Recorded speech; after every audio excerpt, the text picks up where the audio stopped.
ఏదో ఎత్తిపోయినట్టు హడావుడిగా ఆయన కాన్స్టిట్యున్సీ కొడంగల్ ఏదైతే ఉన్నదో ఆ కాన్స్టిట్యున్సీకి అదేవిధంగా రంగారెడ్డి జిల్లాకి బ్రహ్మాండంగా పాలమూరు రంగారెడ్డి ఎత్తిపోతల పథకం ద్వారా దాదాపు రంగారెడ్డి జిల్లాకు 6 లక్షల ఎకరాలకి ఆయన కాన్స్టిట్యున్సీకి 2 లక్షల ఎకరాలకి నీళ్ళిచ్చేదానికి నారాయణపేట కొడంగల్ కలిపి నీళ్ళిచ్చేదానికి పాలమూరు రంగారెడ్డి ఎత్తిపోతల పథకం డిజైన్ చేస్తే మరి ముఖ్యమంత్రి గారు ఆదరబాదరగా ఆయనకి ఎవరు తప్పుడు అడ్వైజ్ ఇస్తే సోర్స్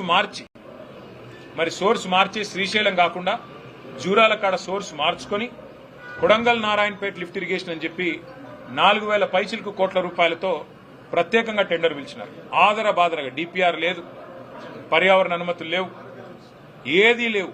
డైరెక్ట్ గా అనుమతులు లేకున్నా హడావుడిగా ఏదో మనసులో వేరే ఆలోచన పెట్టుకుని ఆగమాగం చేసి పిలిస్తే ఏం జరిగింది? మొన్న green tribunal Narayanpet Kodangal lift irrigation ప్రాజెక్టుకు మరి అనుమతులు లేవు, పర్యావరణ అనుమతులు, కాబట్టి వెంటనే స్టే ఇచ్చింది. అట్లాగే రైతులు పోరాటం చేస్తూ ఉన్నారు, పెద్ద ఎత్తున రోడ్లు ఎక్కుతా ఉన్నారు, కదం దొక్కుతా ఉన్నారు. మాకు మీరు కాంపెన్సేషన్ నష్టపరిహారం ఏదైతే చెల్లించాలో మీరు చెల్లించడం లేదు అంటూ వాళ్ళు కూడా కదం దొక్కుతా ఉన్నారు. కానీ కేసీఆర్ గారి నాయకత్వంలో 10 ఏళ్లలో అన్ని పెండింగ్ ప్రాజెక్టులను కూడా శరవేగంగా పూర్తి చేసి 8 లక్షల ఎకరాలకు నీళ్లు ఇవ్వడమే కాకుండా కేఎల్ఐ కానీ, నెట్టెపాడు కానీ, భీమా కానీ, ఇంకా ఇతర ప్రాజెక్టులు కానీ అన్నింటినీ పూర్తి చేసి నీళ్లు ఇవ్వడమే కాకుండా పాలమూరును సస్యశ్యామలం చేయడమే కాకుండా శాశ్వతంగా మళ్లీ పాలమూరు అంటే ఒక గోదావరి జిల్లాలాగా కోనసీమలాగా మార్చాలనే ఒక బృహత్ సంకల్పంతో రిజర్వాయర్లతో సహా 90% పనులు పాలమూరు రంగారెడ్డి ఎత్తిపోతల పథకంలో మరి పూర్తి చేసిన ఘనత కేసీఆర్ గారి ప్రభుత్వానికి. ఇవాళ 10% పూర్తి చేయకుండా 22 నెలలుగా పాలమూరును ఎండబెడుతున్నది పాలమూరు బిడ్డగా చెప్పుకునే రేవంత్ రెడ్డి గారు. ఇంకా ఆశ్చర్యం ఏమంటే ఒక్క అరపైసా పని కూడా చేయకుండా అదే పాలమూరు రంగారెడ్డి ఎత్తిపోతల పథకానికి ఆయన మామగారు, పిల్లనిచ్చిన మామగారు జైపాల్ రెడ్డి గారు పేరు పెట్టుకున్నారు. సరే, ఇక జైపాల్ రెడ్డి గారు జిల్లాకి ఏం చేశారు, కల్వకృతికి ఏం చేశారు, ఇక్కడ ఇరిగేషన్ వ్యవస్థకి ఏం చేశారు, ఇవన్నీ జిల్లా వాళ్ళని అడిగితే తెలుస్తుంది. పోనీ తెలంగాణ వాదనలో, తెలంగాణ పోరాటంలో ఆయన ఎక్కడున్నారు, ఇవన్నీ నేను చెప్పను, కానీ జిల్లాలో అందరికీ కూడా విదితమే, ఆ విషయం నేను చెప్పను. కానీ ఇవాళ జైపాల్ రెడ్డి గారు పేరు పెట్టుకున్న ప్రాజెక్టుకి కూడా ఒక రూపాయి కేటాయించకుండా ఆ ప్రాజెక్టును పడావు పెట్టి ఆ ప్రాజెక్టును పూర్తి చేయకుండా పాలమూరును ఎండబెడుతున్నది, పాలమూరు నోట మట్టి కొడుతున్నది ఖచ్చితంగా పాలమూరు బిడ్డగా చెప్పుకునే రేవంత్ రెడ్డి గారు అనే మాట చెప్పక తప్పదు. సరే, కాళేశ్వరం విషయంలో కేసీఆర్ గారిని బద్నాం చేయడానికి అక్కడ మేడిగడ్డలో 85 పిల్లర్లో 2 పిల్లర్లకి సమస్య వస్తే అది మొత్తం అంతర్జాతీయ సమస్యగా చిత్రీకరించి ఏదో రాజకీయ లబ్ధి పొందేదానికి లక్ష కోట్లు అని మాట్లాడతారు.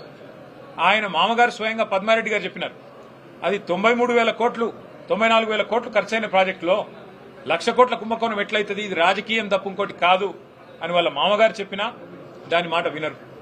94,000 కోట్ల రూపాయలు ఖర్చైన ప్రాజెక్టులో 2 పిల్లర్లు దెబ్బతింటే 200-250 రూపాయల ఏజెన్సీయే ఖర్చు పెట్టి రిపేర్ చేసే అవకాశం ఉండగా కూడా ప్రజల మీద ఒక పైసా భారం పడకుండా చేసే అవకాశం ఉండగా దాన్ని ముందుకు పోనీయరు.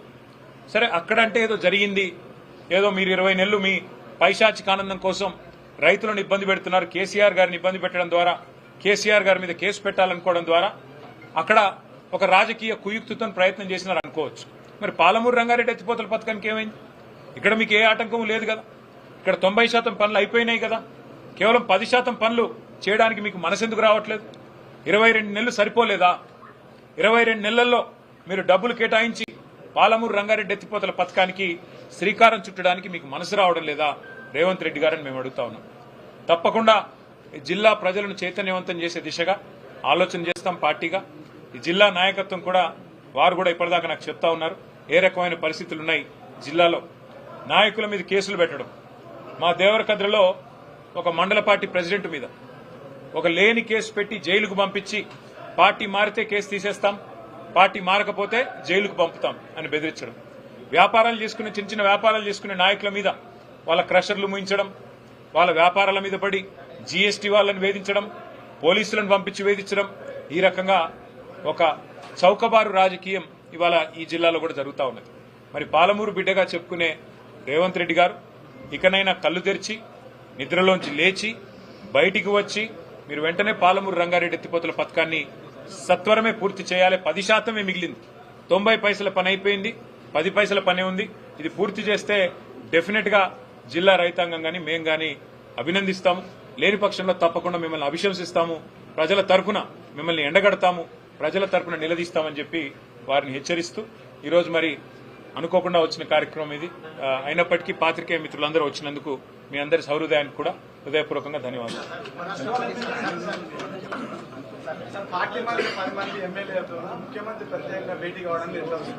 ఎట్లా చూసేది ఏముంది బ్రదర్, ఇప్పుడు నిన్నగాక మొన్న మీరు చూసే ఉంటారు ఒక టీవీ ఇంటర్వ్యూలో ప్రదేశ్ కాంగ్రెస్ కమిటీ అధ్యక్షుడు మహేష్ కుమార్ గౌడ్ గారు అవును ఆ 10 మంది మా పార్టీలో చేరినారు అని స్పష్టంగా చెప్పారు. మరి పీసీసీ ప్రెసిడెంటే అప్రూవర్ గా మారిపోయిన తర్వాత, పీసీసీ ప్రెసిడెంట్ గారి నేరాంగీకారం చేసిన తర్వాత ఇంకా ఎంక్వైరీ ఎందుకు, ఇంకా చర్చ ఎందుకు, ఆ 10 మంది మీద వేటేయడానికి స్పీకర్ గారికి మొహమాటం ఎందుకని మేము అడుగుతా ఉన్నాం. ఆల్రెడీ సుప్రీంకోర్టులో మ్యాటర్ ఉంది. ఇవాళ కాంగ్రెస్ నాయకత్వం ఏమనుకుంటున్నది అంటే ప్రజలను, మీడియాను, కోర్టులను కూడా, న్యాయ వ్యవస్థను కూడా చిన్న చూపు చూస్తూ మేమేదో వీళ్ళతోని కొన్ని చిలిపి ఆటలు ఆడి ఏదో తప్పించుకోవచ్చు అన్న ధోరణిలో వ్యవహారం చేస్తా ఉన్నారు. ఈ జిల్లాలో కూడా ఒక ఎమ్మెల్యే గారు పార్టీ మారినారు గద్వాలలో. మరి వారు ఏ పార్టీలో ఉన్నారంటే చాలా విచిత్రమైన పరిస్థితి రోజు ఎట్లా ఉందంటే, ఇవాళ జీవితం అంతా రాజకీయం చేసిన పెద్దలు 2 సార్లు 3 సార్లు 4 సార్లు గెలిచిన వాళ్ళు, మంత్రులుగా పనిచేసిన వాళ్ళు ఏ పార్టీలో ఉన్నారు అని మీడియా వాళ్ళు అడిగితే చెప్పుకోలేని ఒక దురవస్థలో ఉన్నారు. కానీ నేరాంగీకారం అప్రూవర్ గా పీసీసీ ప్రెసిడెంట్ గారు మారినారు. అట్లాగే కడియం శ్రీహర్ గారు కూడా నేను కాంగ్రెస్ లో చేరాను అని స్పష్టంగా చెప్పారు.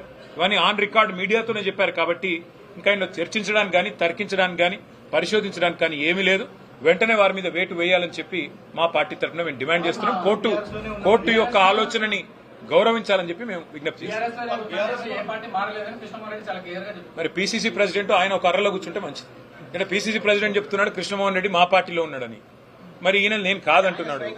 అదే స్వయంగా ఏం చెప్తున్నాడు, కండువా వేసుకున్నాను, నేను కండువా వేసుకున్నాను కాంగ్రెస్ కండువా, కానీ నాకు సిగ్గు లేకుండా నేను బీఆర్ఎస్ లో ఉన్నానని చెప్తున్నాడా? మరి బీఆర్ఎస్ లోనే ఉంటే బీఆర్ఎస్ పార్టీ ఆఫీస్కి ఎందుకు రావడం లేదు?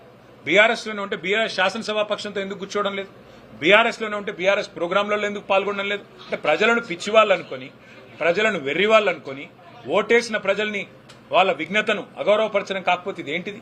ఇంకోటి, ఎక్కడ చూసినా ఇవాళ మంత్రుల ప్రోగ్రాంలో నిన్న బూతులు తిడుతుంటే జూపల్లి కృష్ణారావు గారు, పొంగులేటి శ్రీనివాసరెడ్డి గారు టీఆర్ఎస్ ని, కేసీఆర్ గారిని బూతులు తిడుతుంటే అదే వేదిక మీద పల్లికిలించుకుంటూ కూర్చున్నది ఎవరు? మా బీఆర్ఎస్ ఎమ్మెల్యే కృష్ణమోహన్